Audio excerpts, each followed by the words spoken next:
Yeah! Oh, What's up, YouTube? This is your boy Juggernaut097 bringing you guys another video today. And today we're going to be doing our weekend in wrestling, promo type of thing, where we talk about what happened in wrestling. And I got a new guest with me. Introduce yourself. My name's DJ.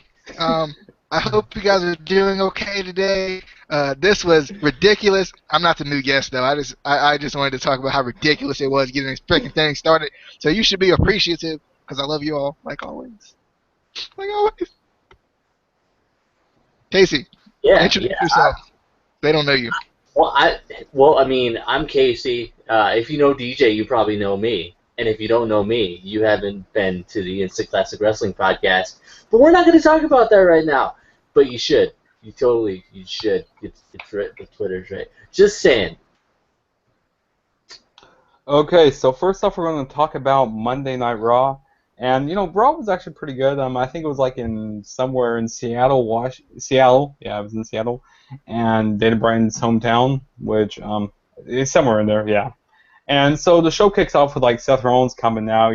He's bragging, still bragging how he beat, John Cena, how he broke his nose, and pretty much Cesaro came out, pretty much said that how he deserved a title shot, and Kevin Owens came out, and pretty much he, told why he deserved the title shot, and same with Randy Orton, he came out and pretty much said the same thing, and they argued back and forth, and Triple H came out because like Seth Rollins, he said he pretty much didn't care what the Authority thought, and he said Seth Rollins said he wasn't going to be defending the title, he didn't want to, but pretty much Triple H he made a triple threat later on in the night between Kevin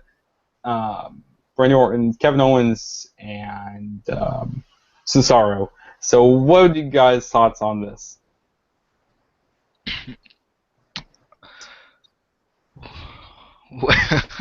Well, I watched Raw over the course of like 4 days because I had band camp this week, so I didn't get to watch Raw on Monday, so I just kind of watched it in the morning as I could. And I was excited about the match because I thought it was going to be a pretty cool match. I love Kevin Owens versus Cesaro. I wanted that to happen like immediately. As soon as they even put them like in the same ring together, I was like, "Can we have this, please?" And that's what we're gonna have, which I think is really cool. The triple threat match, as far as Randy Orton winning the triple threat match, I was like, okay. I don't know why Randy Orton won it. I love Randy Orton, but I don't know why he won it. I didn't understand it, but I thought I was excited for the triple threat match in general, though. If we're talking just about the triple threat match. Yeah, I mean, basically Raw, if you really think about it, opened up with a Ring of Honor reunion. That's what it was. We had Kevin Steen, Claudio Castagnoli, and Tyler Black. That's what we had. And then Randy Orton decided to come out, and I was like, get the hell out of here. Where's Sami Zayn at? But no, I didn't like that Randy Orton won. He doesn't need to win. He's already been the champion like how many hundred times. I kind of wanted to see like a Ring of Honor sort of triple threat for the title. Put them all in a triple threat match. That would have been an awesome match, but it's Vince, and Vince is so out of touch, it's not even funny. So we're not going to get what we want. But we get Randy Orton, so whatever. Yeah, and a couple more things I have to add to this. Like, Seth Rollins' promos, I've been kind of liking his promos lately. They've been getting a little better. Because, like, sometimes his promos, like, they used to run on. I don't know if you guys, think of his promos, like, as running on. Like, they just keep going on and on. Like, he does, like, this keep running on. Is this the same guy who wears the Never Shuts Up shirt and has the You Can't See knee on the back of it that I really kind of want? Like, yeah. Like, I feel like his promos have been really good. Just in general, since he's been a heel. I mean, he's really, like, improved, I feel like. Mm-hmm. And there's, like, I kind of hate how they've been a little booking him lately.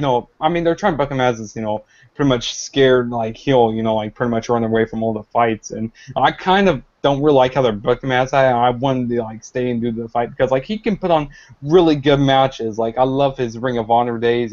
Back like he put on so much great matches back in Ring of Honor. But I don't know why they're booking him a little bad. I don't know if you guys feel that way. I hate it. I hate that they book him as the like cowardly heel. I don't have a problem with him being a heel because I feel like he's a great heel, but he needs to be more of a I'm not afraid of you. I'm not going to run away type of heel, like the kind that's going to get in your face and he's going to attack you from behind, but then he's going to get right up in your face. I don't like that they're just doing the typical cowardly heel because he is so good in the ring. That it's taking away from his in-ring talent, I think. Just not having him have as many matches because he is the cowardly kind of heel. So he's like, okay, I can't wrestle tonight because blah blah blah or blah blah blah. I don't think he should be that kind of heel.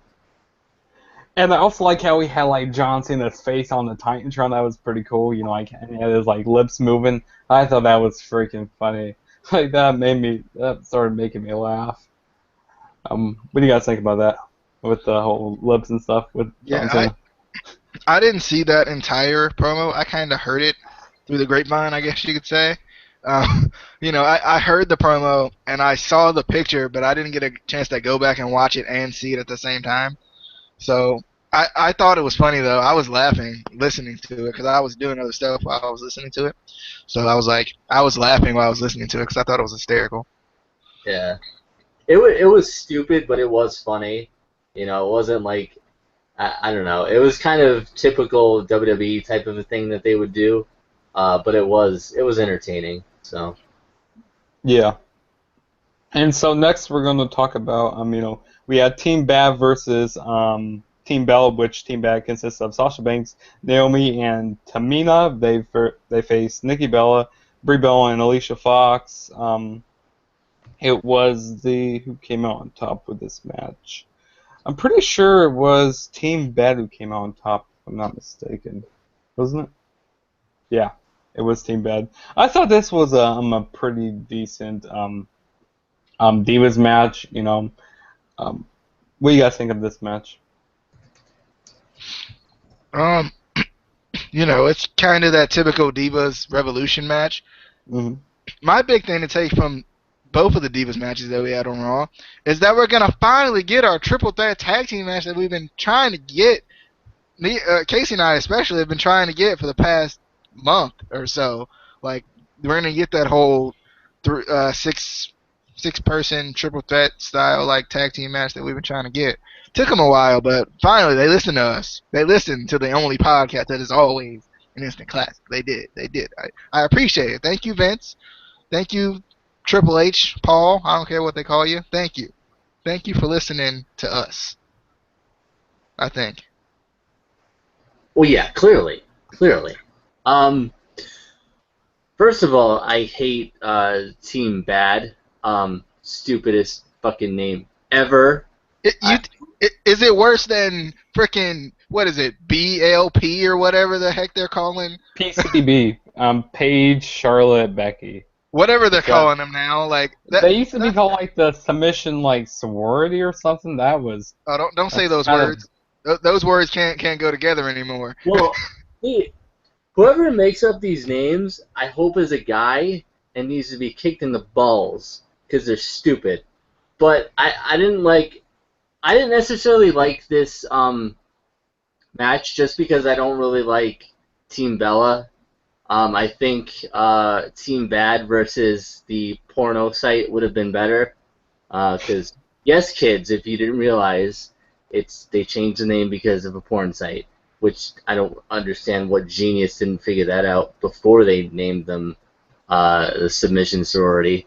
But anyway, and I hope we do get that triple threat tag match. They're saying that we're getting it, but with WWE, you never know. They change things, an hour before a show, so I never really hold my breath with WWE. So I just hope it doesn't fall through. Yeah. Yeah. And also, I'm pretty excited for that Divas triple threat. That Divas three tag team. All three of the teams. I'm pretty excited for that elimination match at SummerSlam. I kind of predicted that when they had them, debut on Raw, which I'm so happy that they're going to be doing that. And so yeah. But next, we're going to move on to the number one contenders match: Randy Orton versus Kevin Owens versus Cesaro, and of course, Randy Orton won, so he would have a title match later on tonight against Seth Rollins. This match was pretty awesome. I liked it. I like when not Seth Rollins, Cesaro. I like when he did that like uppercut like type of move, like that springboard uppercut. It was like he did like that twirl. You guys know what I'm talking about with that. I like that RKO he did. Randy Orton, like with the pop-up powerbomb. That was pretty freaking awesome to see that. I never saw anything like that before. But yeah, of course, Randy Orton won. What are you guys' thoughts on this match? I feel like the ending to this match was incredible. I was watching this match. I obviously don't take notes for Raw, but I was watching this match and I was like, good ending. Like, this is the first time in a long time I've been like, that was a good ending. I said that to myself while I was watching it because I love the pop-up powerbomb reversal into the RKO. I thought that went pretty well. I can't remember if it was in the title match or um if it was in this match where Randy Orton caught him with the RKO off the top. I can't remember which one. And I also love the dynamic of Kevin Owens and Cesaro working together. So that's makes me more excited for that feud too. Yeah, I definitely think in this match, Cesaro and Owens were kind of the bright spot of it. Just because they do have that kind of indie Ring of Honor background that they're used to doing kind of unique matches. Nothing against Randy Orton because he is a great wrestler, but he doesn't have that kind of indie background. He didn't come up in the indies. He wasn't in Ring of Honor, things like that. He just kind of came up because he's a third generation superstar, which nothing wrong with that either. But you don't get that kind of exposure to different styles like Cesaro and Owens have. So they kind of have a different dynamic together. So they can kind of come up with unique, moves, unique, match styles. Unlike guys like Randy Orton, again, nothing against him, but you kind of get the same sort of match with Randy Orton. Same with guys like Cena, guys even like Triple H. You kind of get what you're getting when you see a match with them. But with guys like Cesaro, Owens, Sami Zayn, Finn Balor, all those guys, you kind of get a different type of match every time. You're not really sure what exactly you're going to get because they can do so many different things. So that was my favorite part of this match, just seeing those two together. Yeah. And Randy Orton, he kind of seems like a robot, like when he wrestles and stuff. Like, because he does like this same old thing, over and over, like, same like with Triple H and Cena, like, they just do the same repeated stuff in their matches, and they kind of seem like robots and stuff to me. I don't know if that's the same for you guys. DJ?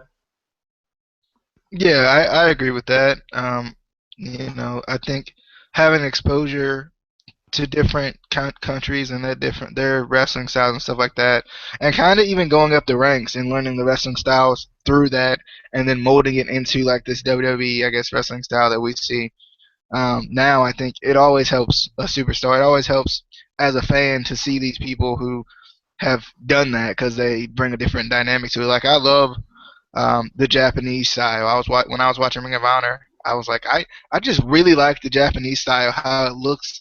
It's really stiff and stuff like that. But yeah, I think going through the ranks like that does definitely help. To make you more interesting more than anything.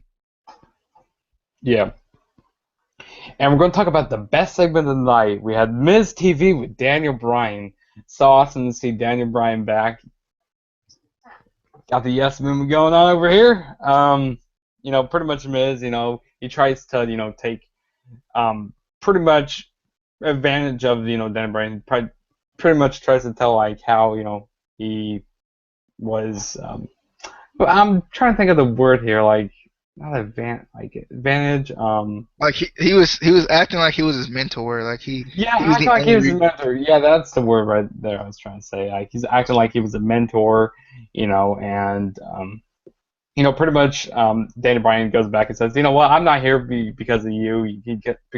Because pretty much says that Miz TV sucks and stuff, and he says pretty much he's here because of the fans, and because he can't miss this show in Seattle, Washington, and he said how he's a Seahawks fan. He goes like Seahawks, and I thought that was funny when Miz goes like, I'm a Cleveland Browns fan. I thought that was pretty funny.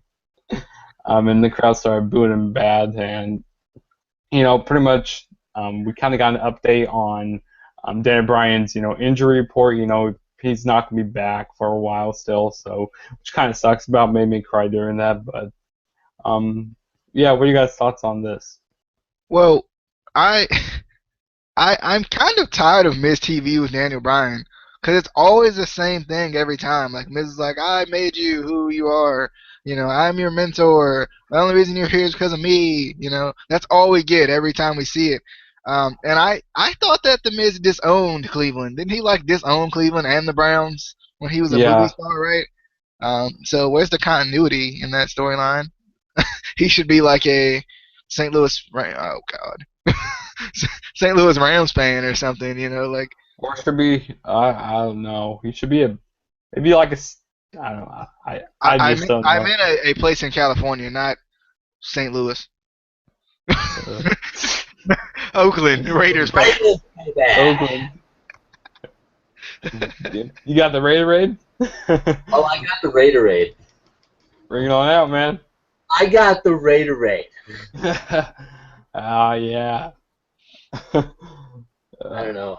I personally kind of fast forwarded through. I just don't like Miz TV in general anymore. It's getting boring to me. It seems like the same thing over and over again.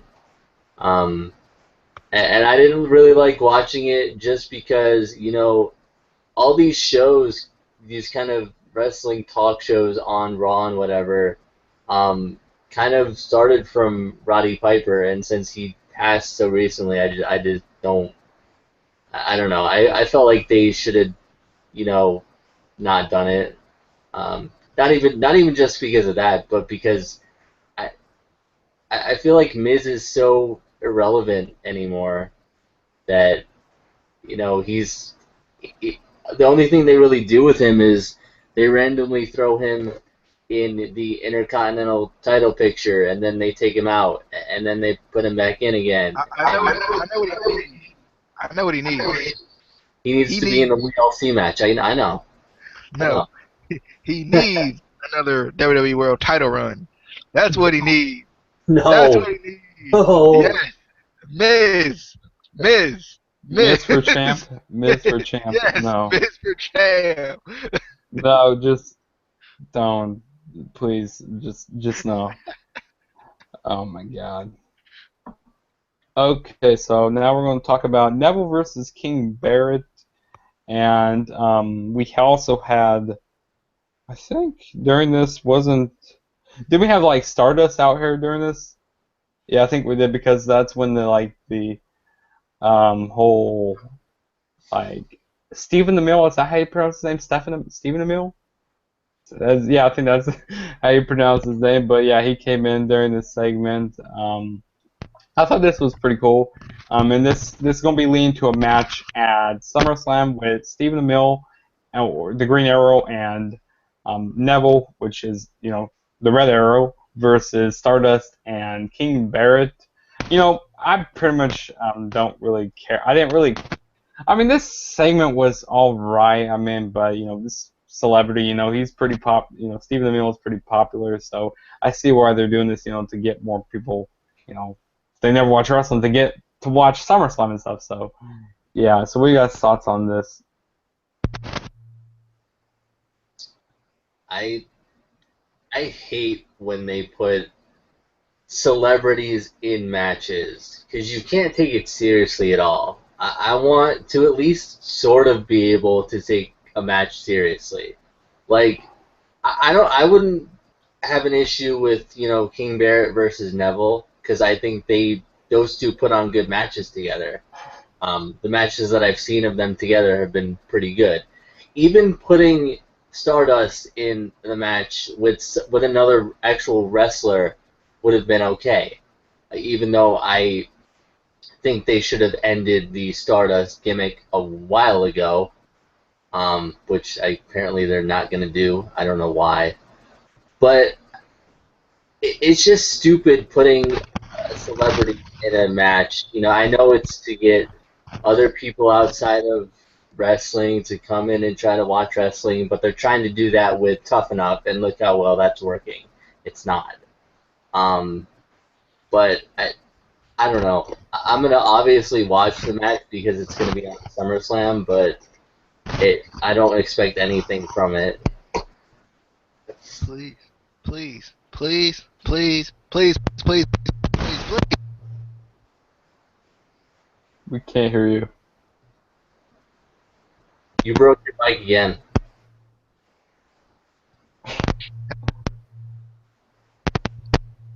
And the technical difficulties start. It's about how it goes, I think.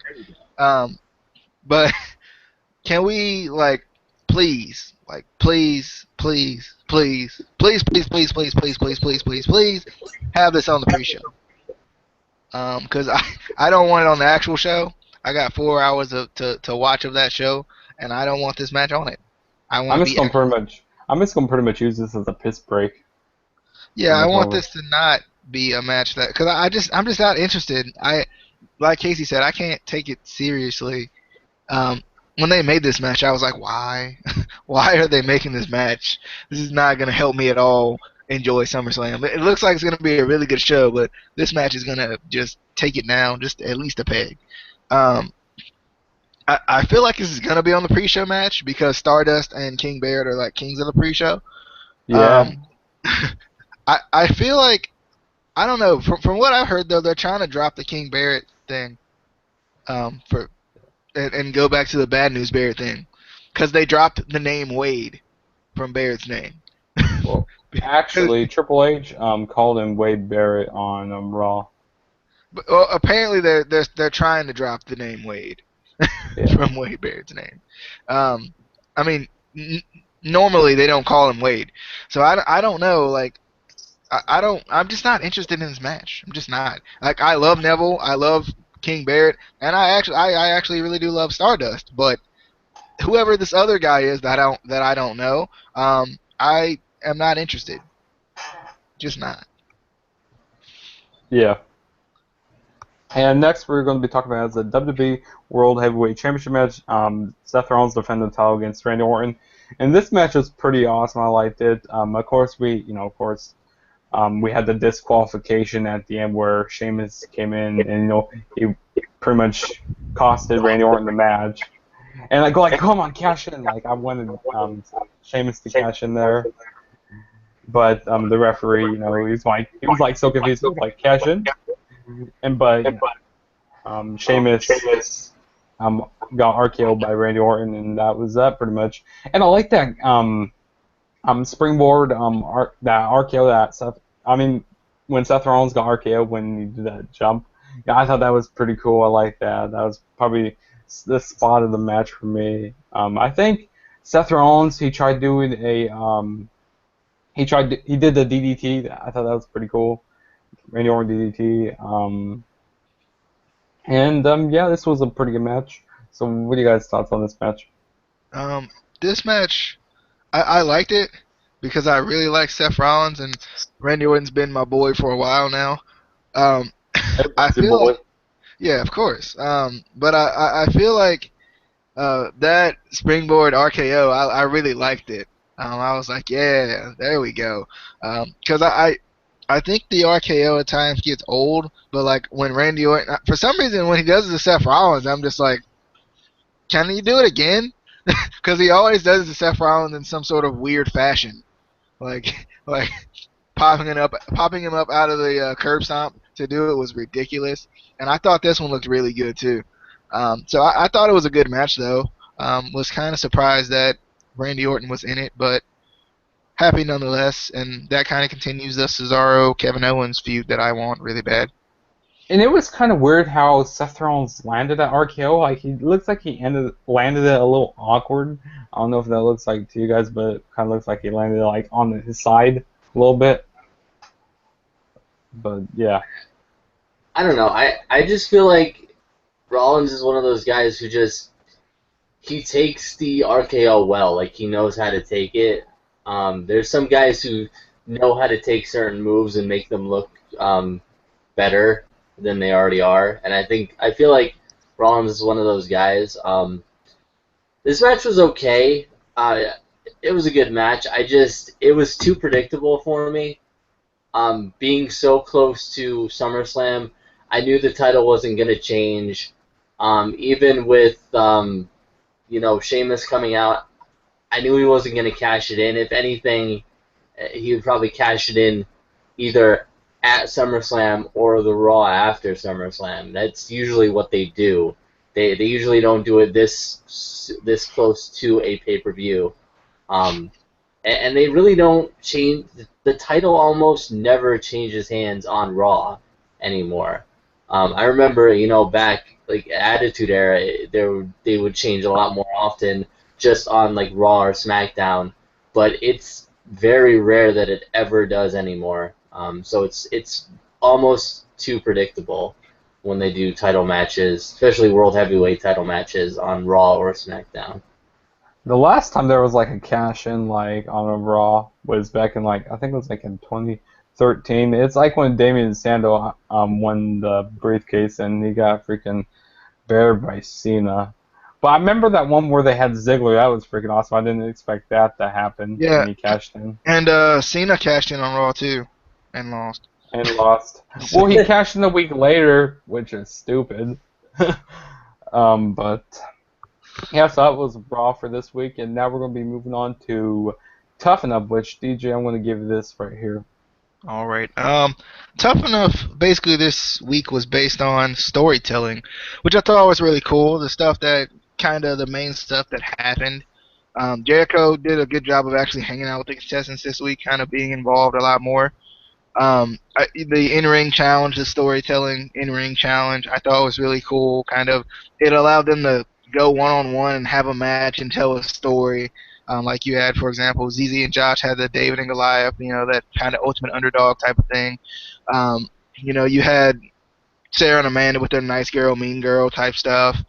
You had Gigi and Tanner doing their you broke my heart, even though Gigi didn't know how to make herself a face, which was interesting. Josh did the best in this one, and Sarah got the the worst award, I guess you could say, for smiling too much in the ring.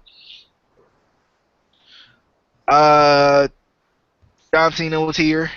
He wasn't on Raw, but he was on Tough Enough. His nose looked fantastic. Looked like he hadn't even broken it, so I was like, okay. I was a fan of the orange shirt tonight, or on that night. I thought that was pretty cool. Obviously, he's probably going to compete at SummerSlam. That's the only thing I didn't like about it, is that it was too much based on Cena replying to Rollins rather than Cena helping the contestants. And it was on a live show, like the live portion instead of the portion where they were in the barracks and where they were trying to work out or something. If nothing else, I guess they could have had him have dinner with him and talk a little bit or something. The bottom three ended up being Tanner, Sarah Lee, and Gigi. And in the final please, I love that Tanner decided to attack the judges. He stuck up for himself with the judges, which I think, personally, I feel like is completely fine. Because if they're gonna be, tough on you, I think if you have a legitimate gripe, I feel like you can let it out. Gigi does end up going home.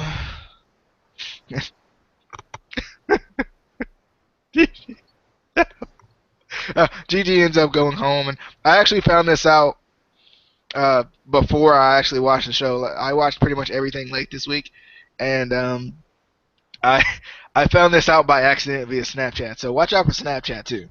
Human spoilers machines right there. Watch out for Twitter and for Everything. me. Everything. Yeah. Well, yeah. Watch out for Justin.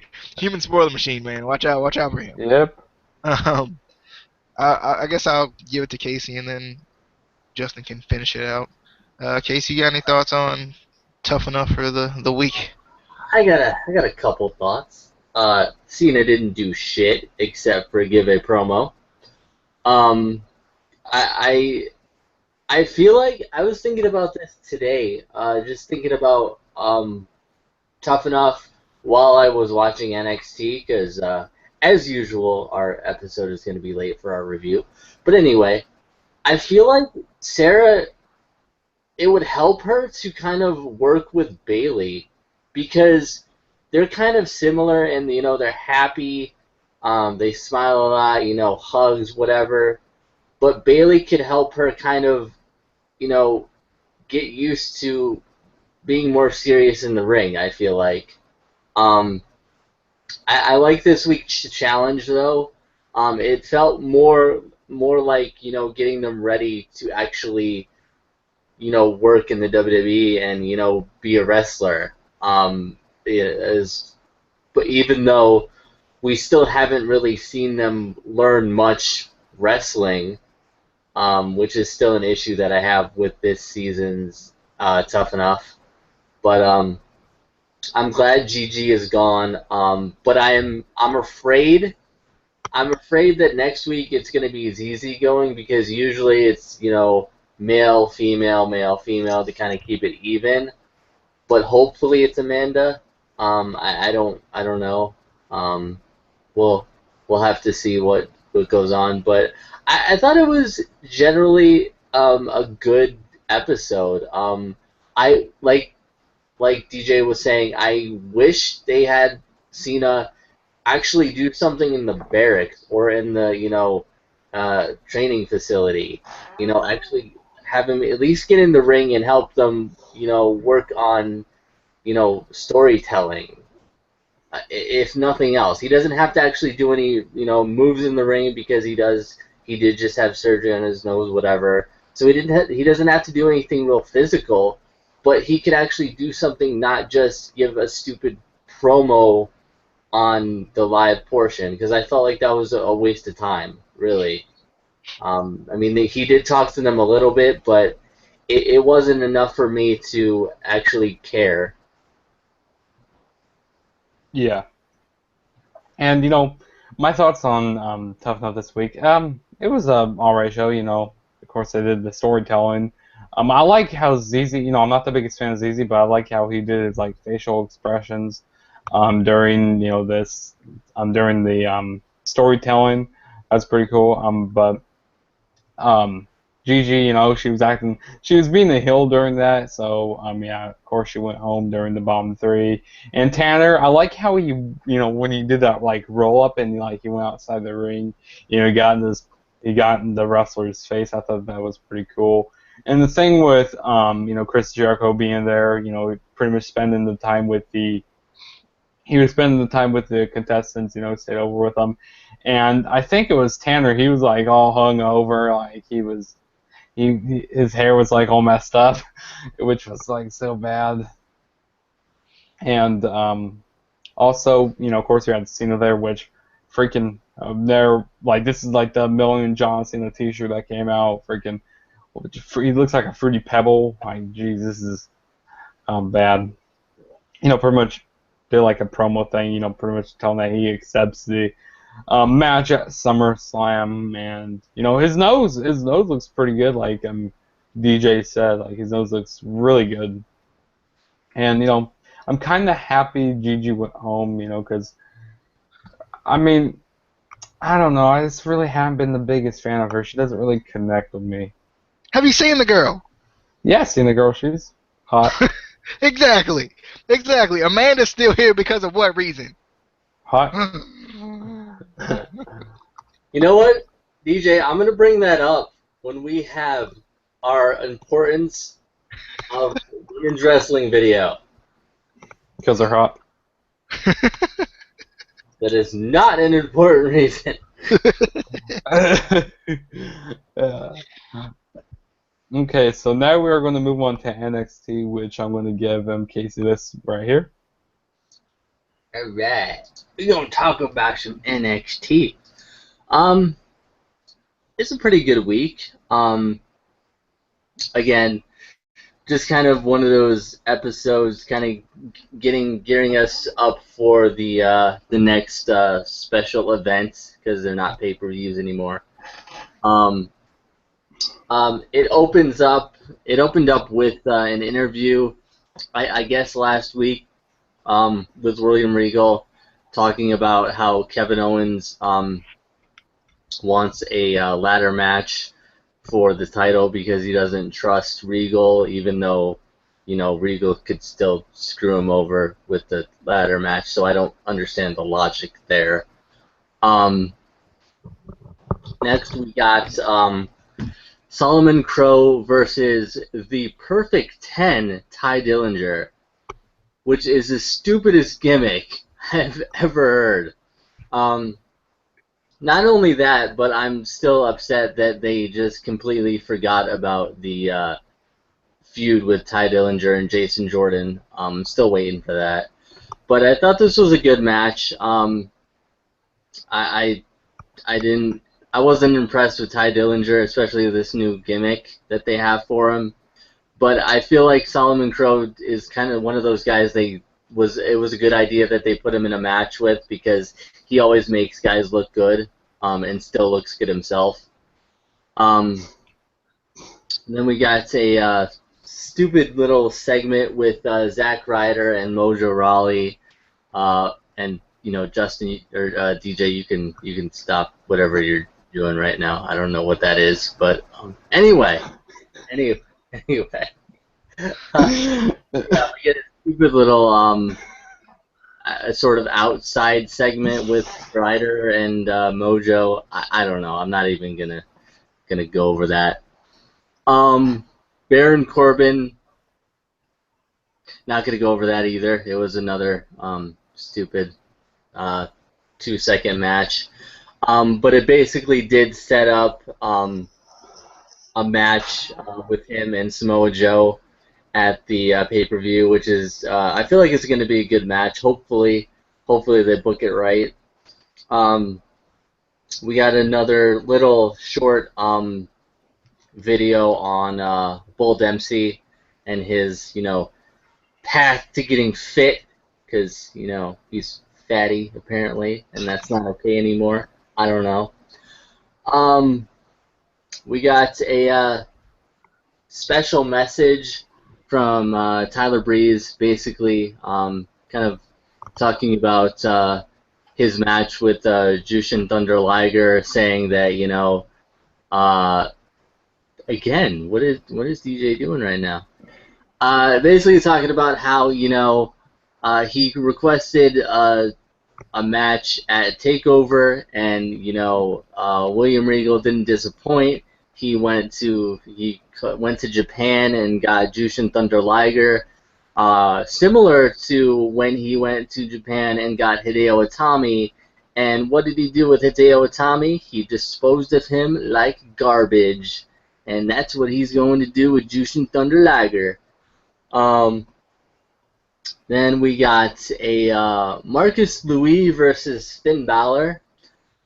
Still pissed that Marcus Louis hasn't grown hair back and doesn't have music and is stupid anymore. I can't take him seriously. But it was weird to me that they put him in a match with Finn Balor. It was kind of out of nowhere. It was a good match, but it was just confusing. We got a interview with the Vaudevillains, basically asking them if they have a plan to deal with Alexa Bliss in their match for the tag team titles. Alexa kind of interrupts them and says, you have a plan to deal with me, and then slaps them both again and says, good luck. So we'll see what their plan is. We got another video package on Apollo Crews. It was basically pretty much the same video package we got last week, a little bit different. It still looks impressive. I'm still excited to see, what he's gonna bring to NXT. And then for the main event, Sasha Banks came out to commentary to watch the match. The number one contenders match between Bayley and Becky Lynch to see who is going to be the number one contender for Sasha Banks' title. I didn't really want this match to happen.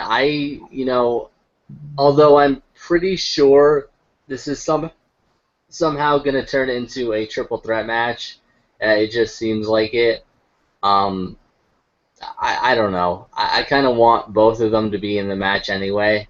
I don't necessarily want Bayley over Becky or Becky over Bayley. I like both of them, so I hope they do turn it into a triple threat match. But yeah, that was pretty much this week's episode. I'll give it to DJ first, and then Justin can close that out.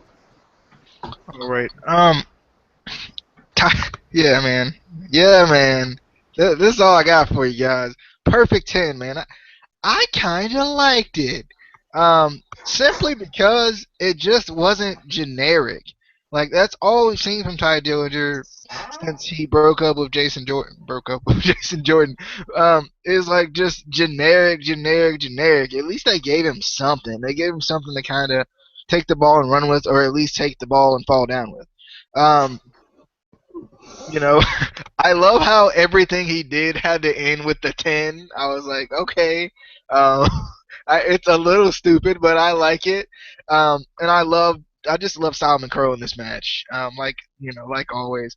The man is so good at selling that he can sell his own moves good. He's the man. I like Solomon Crowe. The man can sell his own freaking moves. Yeah, the Mojo Ryder thing, I just thought it was kind of a little team building type of thing they were kind of trying to do for us. And obviously Ryder wasn't getting it because he ain't hype. He ain't hype. Obviously that's why he wasn't getting it. And I understand. Baron Corbin, yeah, squash. And then Joe comes out. I think that was the main thing of that. Like I like that. Love that Joe. I love this dynamic of Joe and Baron Corbin going at it. I honestly though, all Joe needs to do is push the man out of the ring. That's all he got to do.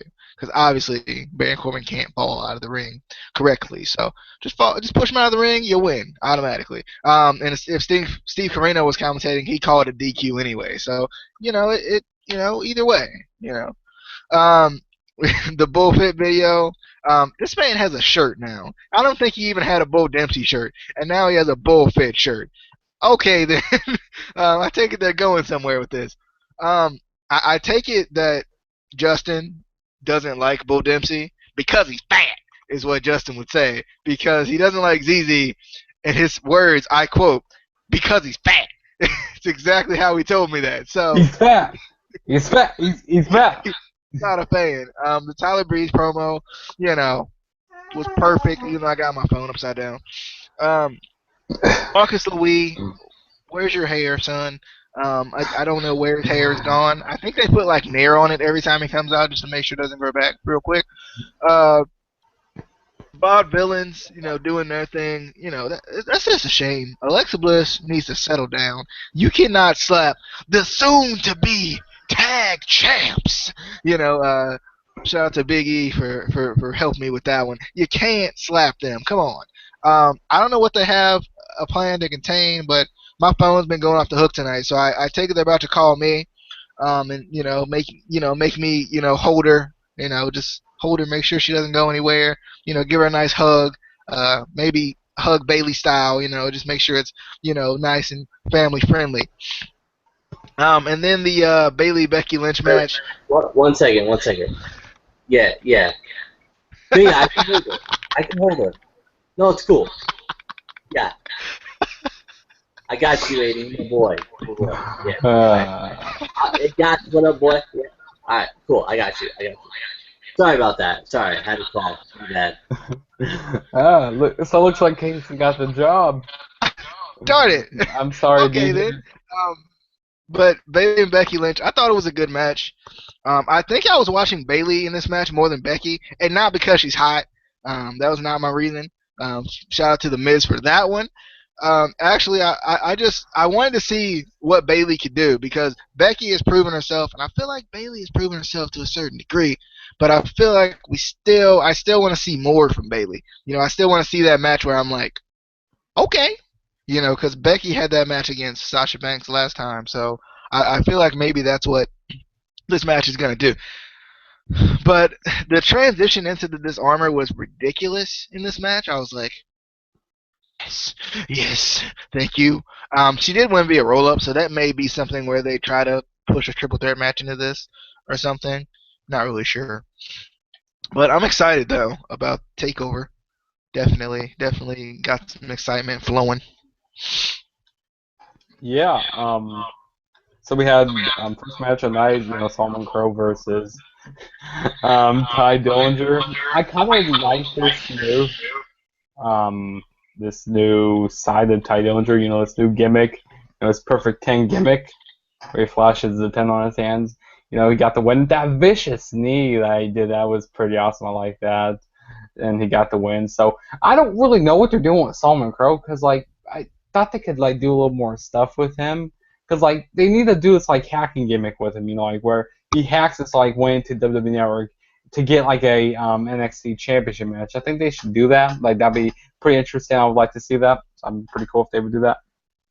And we also, that thing with Zack Ryder and Mojo Rawley. I thought that was funny when, Zack Ryder goes I was sleeping at 3 o'clock in the morning, and and Mojo Rawley goes he was at the club when there were 12 chicks on it and stuff.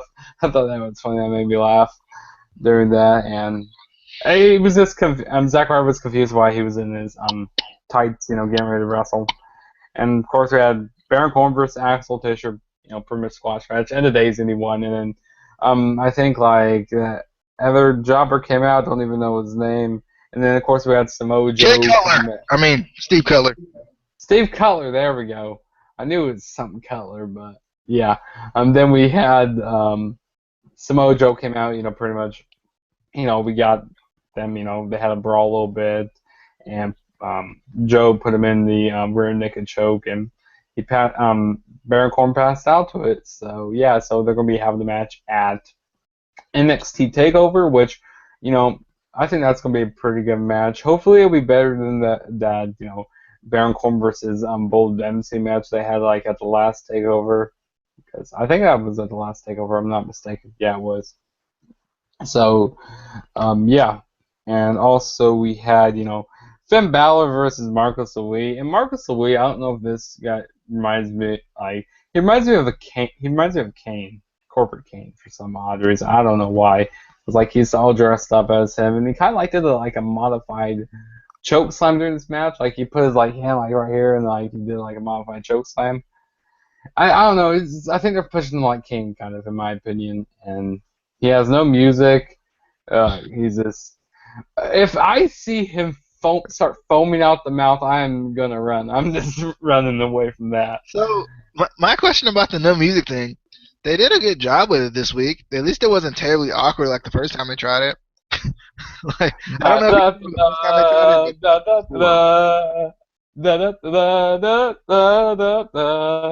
I don't know if you guys notice what music it is, but that's Blue Pants music right there, just to tell you that. Is he gonna come out to Blue Pants music? I miss Blue Pants. She's got a shirt. Yeah, she does. Yeah, I saw that on WWE Shop. What? Yeah, this shows Blue Pants, and on the back, I don't know if it says anything on the back. But, of course, Finn Balor wins that match, pretty much make him look strong going into TakeOver, so, yeah.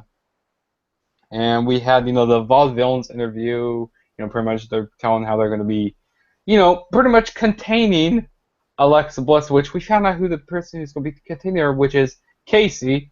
You lucky son of a bitch, you. You're going to be containing her. She's proud.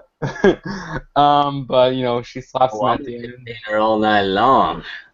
Okay, no, that's a little going too far there. No, this is PG right here, man. So speaking of importance of women's wrestling, Casey. Yeah. And then we had that bullfit thing, I mean, I kind of like this, it's kind of interesting, but I don't like Bo Dempsey because he's fat. He's fat like ZZ. And he needs to have the match with the vending machine. That needs to happen. I think it's the way you say it. Like, not the first time, but the second time you say it. The second time you say it has like much more emphasis. He's fat. And also we had that Tyler Breeze, pretty much how he's like doing a selfie type of video, how he's pretty much said he's gonna dispose of Juice like he did to Hideo Itami. And also we had the main event, which was the number one contenders match for Sasha Banks NXT Women's Championship. We had Becky Lynch versus Bayley, which this was a really good match. Like, I love the NXT women. They're so good. They really technical. They worked on each arm. They worked on each other's arm during the match. It's a really good match. I enjoyed it. There were a lot of near falls during this. I like that. There was this one point I think Bayley hit this top rope move. Top rope suplex. I thought that was pretty cool during the match. This is a really fun match, but I don't really like how they ended it by a roll up. It kind of disappointed me by that. But Bayley wins, so she is the number one contender. So she's going to be facing Sasha Banks at the NXT Takeover show, which I am so looking forward to. I'm looking forward to it actually more than SummerSlam, in my opinion, because I know that NXT is going to deliver for me. And and I kind of found out some spoilers for the NXT show at Brooklyn, but I am not going to tell you that because I was a little pissed off with the ladder match, but I'm not going to tell you guys any of that. No. But there's a couple weeks later we had some new guys that came on to the scene. I don't know if it was a tryout, but let's get out while we can. Let's get out while we can. But we got Johnny Gargano and Tommaso Ciampa. They had a match with Bo Dempsey and Tyler Breeze. Because I saw them I was scrolling on Twitter one day, on Wednesday. Thursday. Sorry. I was scrolling on Twitter on Thursday, and they were doing tapings for NXT, and I saw that Johnny Gargano and Tommaso Ciampa are there, so freaking awesome. I don't know if it's a tryout, but hopefully they're contracted. And they were on Tommaso Ciampa. He was on TNA, and he's been on Ring of Honor because he was on a TNA show Explosive match, I think, a pay-per-view type of match. Which, yeah. Got any thoughts on what? I heard from a friend of mine that a couple months back, Johnny Gargano, Tommaso Ciampa, and Biff Busick got tryouts with WWE. So I don't know if all of them made it. Hopefully, because they're all really good. They've all been either in Ring of Honor, PWG, TNA. So they'll be good addition to NXT. Yeah, I marked out for that when I heard when I saw those pictures. Yes, hopefully they're gonna be there. That's freaking awesome. So now we're gonna move on to Impact Wrestling, and I'm gonna give that to DJ. Alrighty. So this was the flagship show of the TNA versus Global Force Wrestling type of a deal. Basically, Jeff Jarrett was running things. When they were coming to the arena, and the 5 guys that Jeff Jarrett decided to pick out of a hat to bring with him, Sanjay Dutt for some reason just looked like a bald DJZ to me. I was like, how'd DJZ get over there? He did. Like just in that shot in particular, he looked like a bald DJZ. I'm not gonna lie. And I just thought it was a coincidence that DJZ wasn't on this show. So shenanigans. Um, Jeff Jarrett talked about things. Basically, he was talking about kind of running down the match card, saying there would be a King of the Mountain match tonight, which I thought was kind of cool. And I was kind of curious to see if the King of the Mountain title was going to be defended in a King of the Mountain match every single time it's defended, because I don't think that's a smart move. But I just thought it was funny that he was like, "This is not a TNA title. This is not a Global Force title. This is a like interpromotional title or something like that." And it has this big TNA logo on it, and I'm like, "Okay, I'll believe you when you change it." But next we got Lady Tapa going up against Awesome Kong. Royal Red was there, which I thought was kind of cool to see somebody different there. Lady Tapa obviously has her history of TNA. It's kind of cool to see her back. This is kind of that big person battle, I guess you could say. I thought it was pretty cool, but it ended up ending in a double count out, which I think is fine because that kind of allows stuff to continue with GFW and TNA. Also, we started the show with a brawl. I forgot about that. We did start the show with a GFW TNA brawl because of EY, and I thought that was kind of cool. Galloway did an interview and basically talking about hey, he's gonna do whatever it takes to get the job done. So I thought that was kind of, that was kind of significant that he's trying to win it for TNA.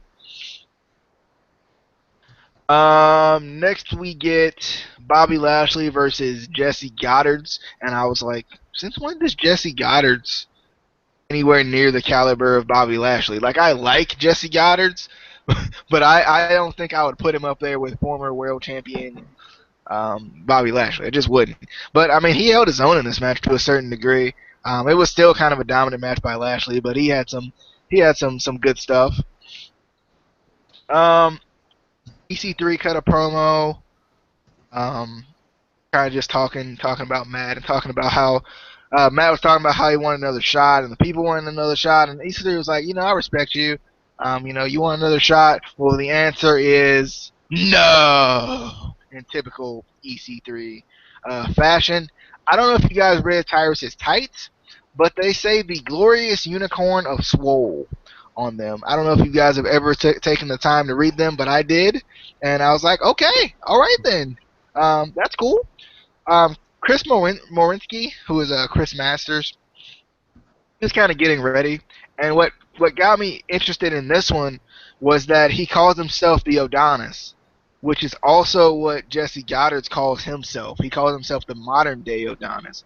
So I'm like, are we gonna get a Adonis versus modern day Adonis thing? Because I hope so. And plus, they're very similar wrestlers too. Then we got the Wolves versus Trevor Lee and Brian Myers. For some reason, I felt like Trevor Lee looked like Mark Briscoe. I was like, is Mark Briscoe here? When I first saw him, because he does kind of resemble Mark Briscoe a little bit. But I definitely like this match. It was a really good match. Obviously, the Wolves were in it, so it was good. Brian Myers being Kurt Hawkins is obviously really good. He did a nice sliding trip down of Eddie Edwards in this match, was really cool. The Wolves did end up winning by the powerbomb backstabber combo, which I thought was cool. This match kind of felt kind of indie-ish with some of the way the moves flowed together. We got Tiger Uno versus Sanjay Dutt. This match didn't have enough time for me. That was my only issue with it. I thought it was good. It just didn't have enough time, and the crowd, I don't know if they took the crowd out of the building for this match. Was this an MP Arena match or no? Because they were dead. They were gone. I don't know where they went, but they were gone. So I thought it was a pretty good match, though. Good to see Sanjay Dutt back. It was funny because Josh Matthews said something about Sanjay only competing once or twice, and Pope corrected him on it, and he was like he was just kidding, but I was like, you didn't sound like you were just kidding. You sounded like you didn't know what you were talking about. So we had that. We got Robbie E versus PJ Black. versus Chris Mordecki versus Eric Young versus Lashley in a King of the Mountain match, which I thought was pretty cool. Good to see PJ Black again. Really like PJ Black. Basically, PJ Black ends up winning this with a somewhat 450 splash off the ladder on Lashley.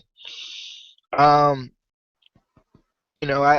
like this match. I still don't understand why Robbie E was in it. Why he was the one replacement they could think of. I felt like it would have been maybe even better for the storyline, the Drew Galloway Eli Drake storyline, if Eli Drake would have been the one replacing Drew Galloway, because then it could have been even like Eli Drake was the one that attacked him or something like that. Like I feel like they could have built on that instead of adding in random as random can get Robbie E. And and once again, when does Robbie E compare to the guys he was in the ring with? I don't think that's how that goes. But yeah, this was a pretty good show. I definitely liked it. We're gonna get PJ Black. We're gonna get PJ Black versus EC3 for the TNA World Heavyweight Championship next week, which I think is gonna be pretty cool. I'm glad PJ Black won because I want to see more of him. He didn't get used very well in WWE, so I want to see more of him. I'm gonna let Casey take this, and then I'm gonna let Justin close it out since he's the big host man and whatnot. Your mic's muted. So rudely muted. So rude.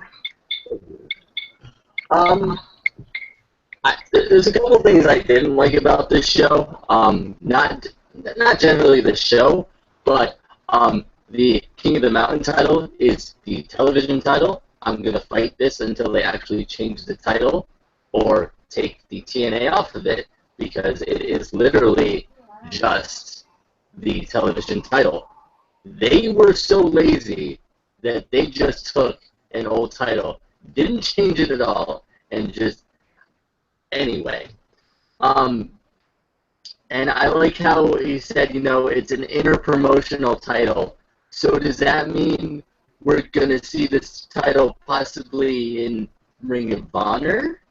Or PWG? Or dare I say WWE? No, that'll never happen, ever. The attacks on, Bully Ray and they're just going to keep doing this every week, and it's so predictable right now. Unless they do a big swerve, I know exactly what's going on. It's GFW. They're doing a whole storyline, GFW versus TNA. It's probably either I'm pretty sure it's either going to be Jeff Jarrett doing the attacking or somebody that works for Jeff Jarrett. That's what it seems like to me. Unless, like I said, they do some big swerve where it's completely, unpredictable. But that's just what it really seems like to me right now. I was really excited, though, for a bunch of the GFW guys, but I didn't like that most of the interpromotional matches were really TNA heavy. Like, I felt like a lot of the GFW guys didn't really get to show off as much as what they could do. It seemed like it was very heavily on the TNA side, even though PJ Black did win, which I was excited about. But the King of the Mountain match, I didn't like that both of the first two pins were TNA guy pinning a TNA guy, and then a GFW guy pinning a GFW guy. I didn't like that. But I'm happy that finally PJ Black is getting basically a big title shot. He was never going to be able to get that opportunity in WWE, which is unfortunate because I liked him from the moment he stepped into WWE when he was on the original NXT back when Wade Barrett won it. I wanted him to win. I liked him since that, and then when he was in the Nexus and everything. So it's good to see that he's actually getting, legitimate shots at, big titles in other companies that actually are taking him seriously. Um, but Justin? Well, I don't really have too much thoughts on TNA because I didn't really get to watch it, but I saw a few things. I saw the Bully Ray when he got attacked and stuff. I if I'm not mistaken, didn't Bully Ray, he quit TNA again? I think he did. Yeah, so I think this is pretty much how they're writing him off and stuff. And they do pre-recording tapings, so he's still gonna be on some other tapings. So I think, like Casey said, it's gonna be like someone from GFW because like it seems obvious, or like you said, there could be a swerve. Who knows? So, But so he died from that attack. He's he dead. died. He's dead. Or like they should have did something like had a car, like had him get something. I don't know, something more. I don't know, dangerous. I don't know, but I don't really have too much thoughts on today. Well, I like that PJ Black. He won the King of the Mountain. I saw that, which that was pretty awesome. And he would have never got this big, kind of like push like he's getting right here, in WWE, which was unfortunate. And I was a big fan of Justin Gabriel back in WWE. I liked him when he was part of the Nexus, and I kind of like when he was a part of the core also. So. Yeah, and I got it, and like I was fortunate enough to see one of his last matches. It was like a WWE Superstars, so yeah. But now we're gonna move on to Ring of Honor. Did you guys watch Ring of Honor yet? Yep. Okay, so I'll give that to DJ then. Mike's muted. There you go. Sorry. Casey, do you want it? Because I know. No. Okay. Be doing it in a little bit anyway, so you can go and take this one. Okay. So we started out with Watanabe versus ACH. I was really excited for this match because I like Watanabe, and ACH, really like him. His music comes on and I get hype because, and if you're not hype, then you ain't hype, as Mojo Rawley would say. So, I really liked this match. I thought it was really good. This is when I really, was thinking, I really like the Japanese style of wrestling. I just love it. They were doing the whole chop battle, and the commentary was acknowledging, the differences in styles and stuff, and I was like, yes, I love this. ACH ends up winning with a super kick, followed by a brainbuster, followed by the Midnight Star. So I thought that was pretty cool. I love the Red Dragon promo. The intensity was really good in it. They did a really good job with the intensity there. Nigel McGuinness basically just kind of gave an update on what was going on with the television title and the world title. We got the House of Truth, consisting of Jay Diesel and Donovan Dijak versus War Machine. War Machine ends up winning by the Path of Resistance. I really like War Machine as a team. I think as a big guy team, they're really good, and they're really fresh too. They're really interesting to watch. I think they do a good job of keeping them fresh and making them really fun to watch instead of the typical big guy team where you're like, well, I'm gonna skip this match for now. Next, we got Adam Page versus Tim Hughes. This was I seriously thought Baron Corbin walked in the room, stepped in the ring in this match because this match was probably maybe quicker than his. Adam Page was just really aggressive with him, and then he hits the rite of passage for the win. He starts to call out Jay Briscoe, but obviously Briscoe wasn't there for this night. And then BJ Whitmer starts to get in the head of Steve Corino a little bit and kind of get Steve Corino thrown out. Next, in the final match of Ring of Honor was the main event of the Kingdom with Maria Kanellis going up against Red Dragon. Loved it.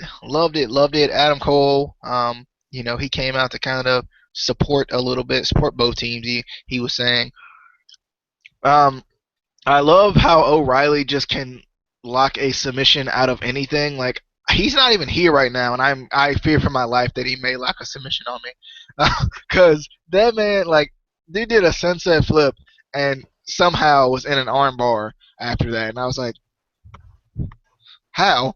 How did he do that? You know, I love Kyle O'Reilly. I love how he can like make anything a submission. But the pendulum layer reversal was really good.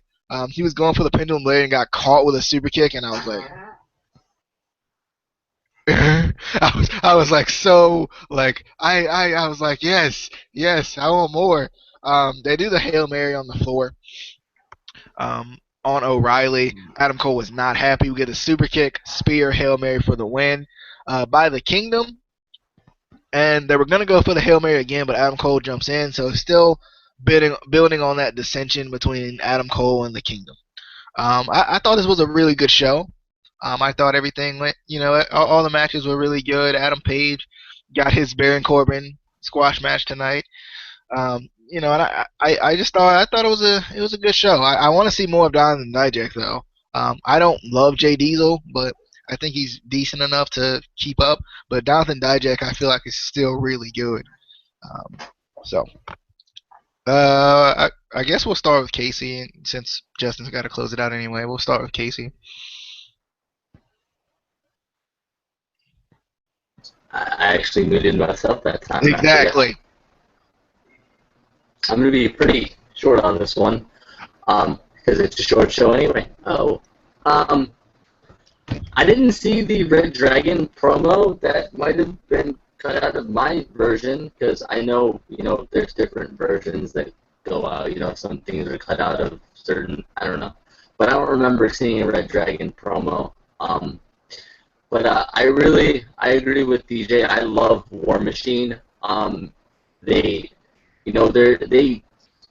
not one of those, typical big tag teams that are slow and not exciting. They can do stuff off the top rope. They run around, But the one thing I really like about them, especially Rowe, is when he hits, like, it looks really hard. It looks so hard. They kind of remind me of Legion of Doom. They really remind me of them. But I'm not even going to talk about the squash match. I don't know why Baron Corbin was at this show, but he was. But the main event was awesome. The things that these guys do are just amazing. Like, I have to half the time, like, rewind and watch moves over again just to see what I just saw, because I can't even comprehend half the time. But also, every time I watch Ring of Honor, I also have to rack my brain as to why half these guys aren't assigned to, like, WWE. I'm glad most of them are, because WWE wouldn't use them well, but these guys are so insanely talented that I don't know why WWE is not, like, knocking on their front door, just throwing contracts at them, because I would be, especially guys like, Kyle O'Reilly, ACH, just those two in general are amazing. No, not Moose. Moose, we already have. No. Moose. No, not Moose.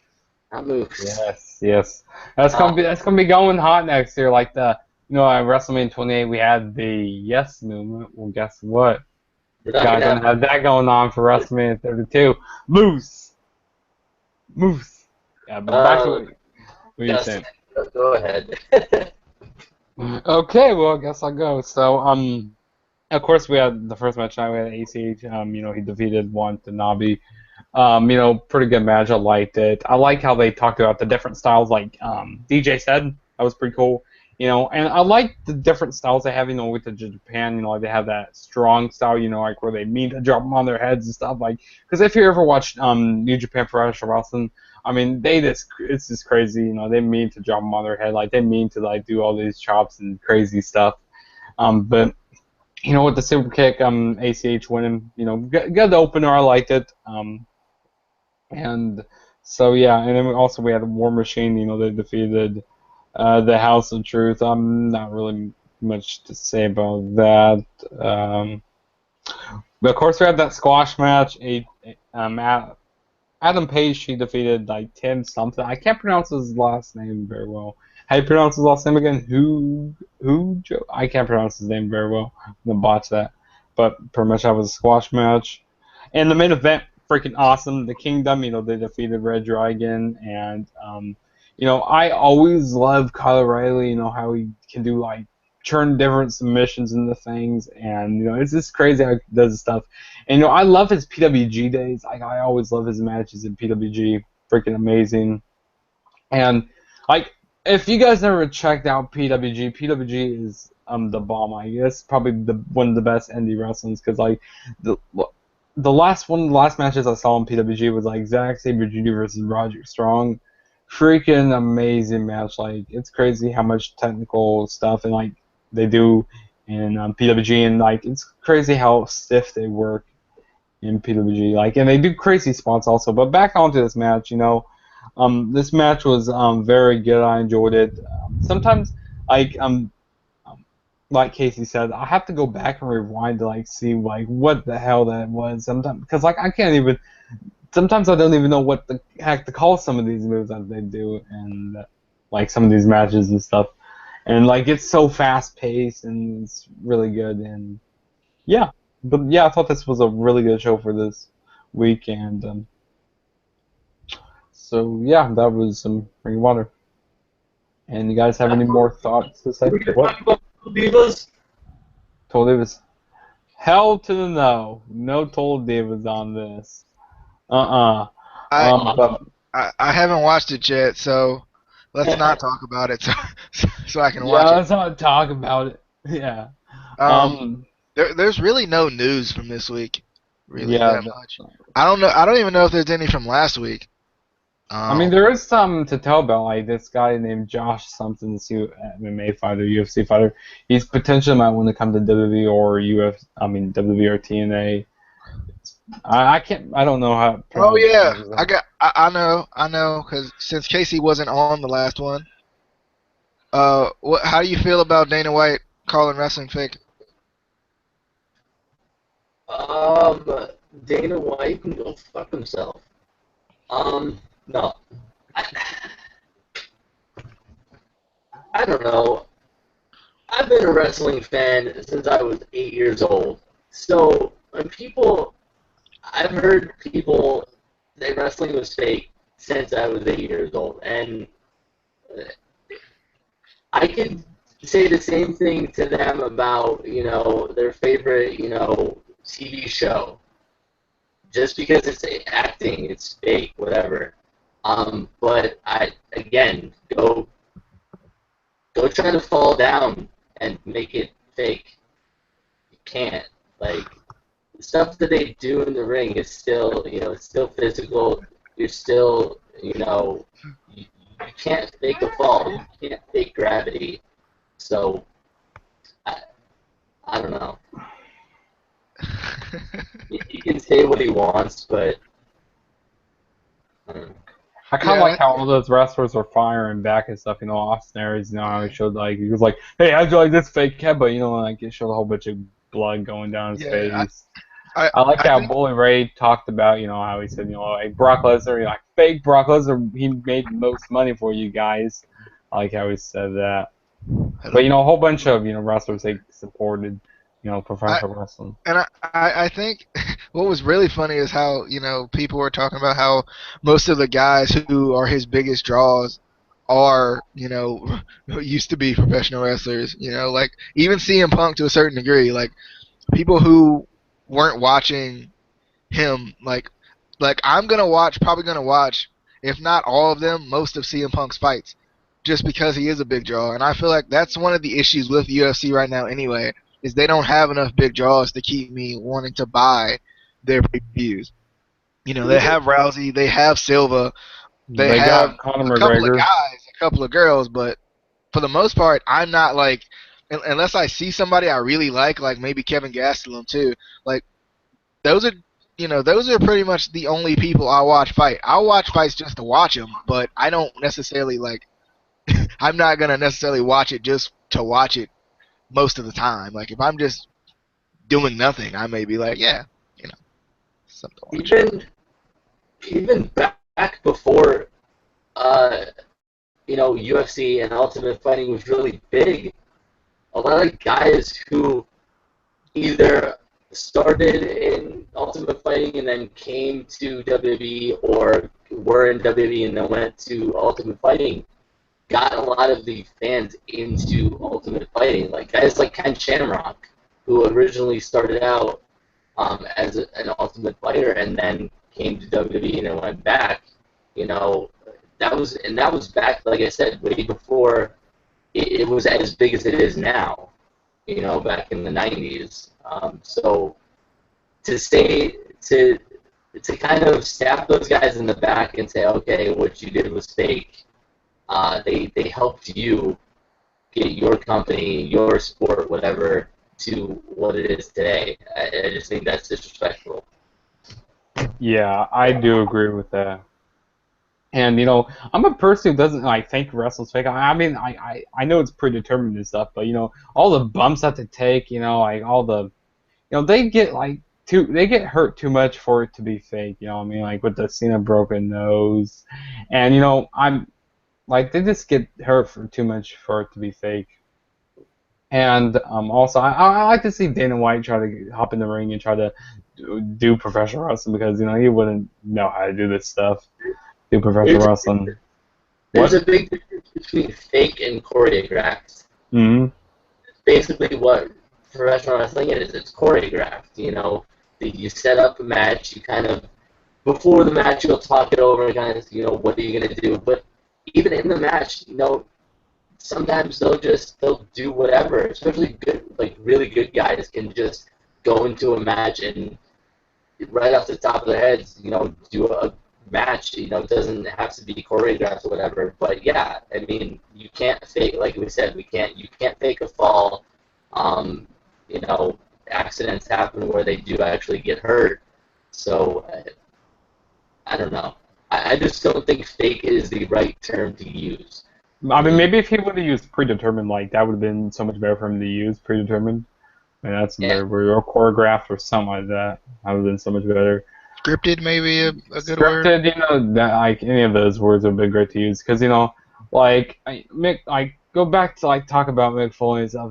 He's missing half an ear and stuff. His teeth and stuff about gone and stuff. I mean, he's bruised his body up so many times, and I remember No Way Out. It was I don't remember what No Way Out was. I think it was '05, where Eddie Guerrero, his blood was gushing all down his face when he got hit by that steel chair shot. And people should know that they cut themselves with razor blades.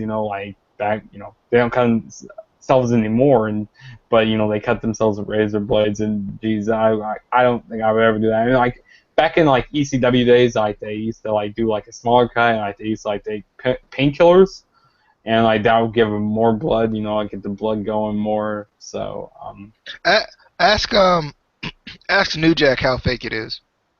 Yeah. That dude, God, I don't remember the actual moment, but just hearing him talk about falling, and hitting that floor with his head, I was like, ow. I was watching, I think it was Hardcore Forever, something like that, and it was just ridiculous to hear him talk about it.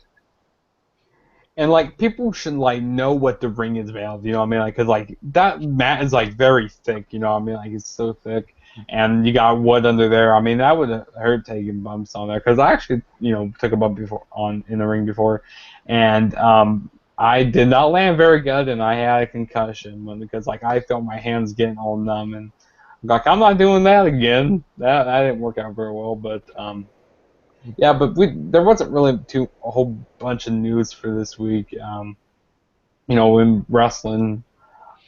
But you guys want to plug your stuff? Sure. I'll be, I'll be delighted to plug it in right here. So Casey and I obviously are co-host of the Instant Classic Wrestling Podcast, the only podcast that is always an instant classic. Um, you can follow us on Twitter. It's at the bottom of the screen there, on everybody's screen right now. You can follow our personal Twitters if you'd like. We try to be on schedule, but we never do. So it just happens that way.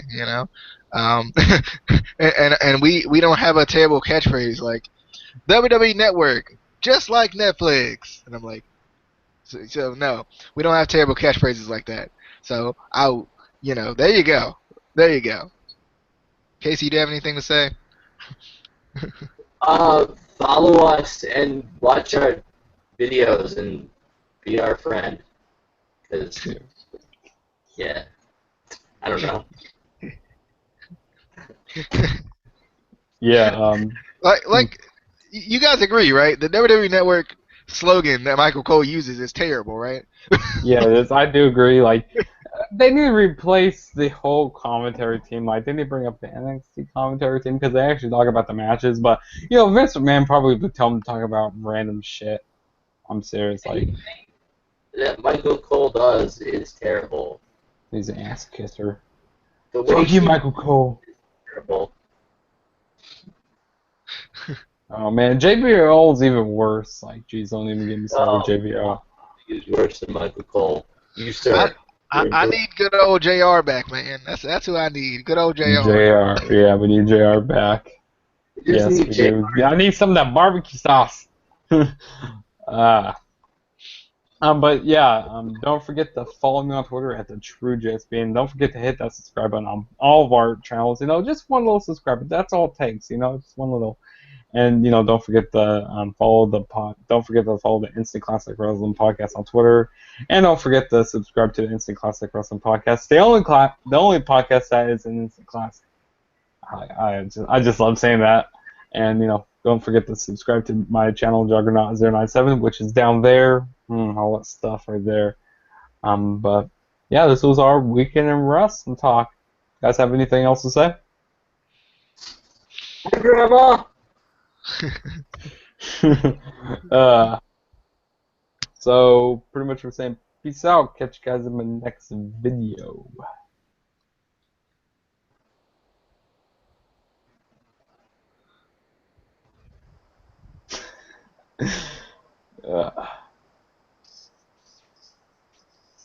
I stopped it. We need to do a better job.